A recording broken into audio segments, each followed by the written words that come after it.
Sen balkim özün kede baktılуу sezesin, bирок ал толук бакыт эмес. Sen жүрөгүңдү толук тазаламайынча бакыттын, рахаттын тамын бүтүүгөн тата албайсың. Ишату суада. Бактылуу жашоос деген сөз бар да, бул деген жүрөгүңдө бардыгына жакшылык каалоо болгондо гана сенде жакшы. Кыргыздын бир сөзү бар. Ит үрө берет, кербен жүрө берет депчи. Адамдар кээ бир адам иттей эле болот да. Эми жолдо кетип атсаң, ит үрүп аткан болсо, итке маани бербейсиң го. Senin maksatın var, kere menен kayık menен ketip atasın, tetik narkı жерге жетишиң керек болуп. Жолдо бияктан бири турса, аны карап неме кылып, буну урушуп, эсине алып айтып, буга айтып жүрсөң, кетпейсиң да сен. Туз ит үрө берсин, кербен жүрө берсин дегенде, сенин жүрөгүң жүрө бериш керек болот да. Адамдардын башка илимий чөйрөдө ушундайлар бар, алымдар ушундайлар бар.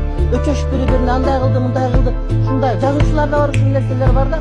Кесиптеште жанагы кедей душман, кедей дегенде молдонуку молдо, башканыкы башка, бизнесмен да. Ошонун бардыгы міне жок кылыш керек. Анткени ар кимдин жолу башка, ар кимдин тагдыры башка, ар кимдин кабыры дагы башка.